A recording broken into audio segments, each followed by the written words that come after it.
வணக்கம் குழந்தைகளே. இன்றைய பகுதியில் நாம் பார்க்க இருப்பது ஃப்ரீ ஃப்ளோட்டிங் பிளான்ட்ஸ், அதாவது மிதவை தாவரங்களை பற்றி பார்க்க போகிறோம். மிதவை தாவரங்கள் ஃப்ரீ ஃப்ளோட்டிங் பிளான்ட்ஸ் அப்படின்னா என்ன என்று பார்த்தீர்களானால், free floating plants float on the surface of the water. இந்த மாதிரியான தாவரங்கள் நீருக்கு மேற்பரப்பில் மிதந்து இருக்கும். அதனுடைய வேர்கள் நீருக்கு அடியே இருக்கிற மண்ணில் புதைந்து இல்லாமல் தொங்கிக் கொண்டு இருக்கும். நீரில் தொங்கிக் கொண்டு அந்த தாவரத்திற்கு பேலன்ஸை கொடுக்கிறது. சரியா குழந்தைகளே?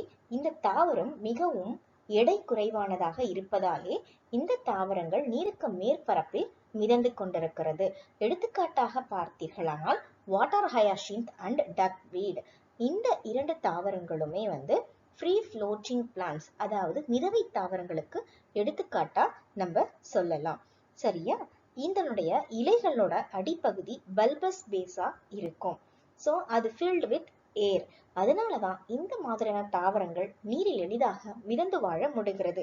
அதே மாதிரி டக்வீட், இதனுடைய லீவ்ஸ் எப்படி இருக்கும்னா ரொம்ப பிளாட்டா இருக்கிறதுனாலதான் நீர்ல எளிதா மிதந்து வாழ்கிறது. சரியா குழந்தைகளே? So free floating plants na enna, free floating plants float on the surface of the water. The roots which hang in water and help in balancing the plant. Clear? Yes. So for example, what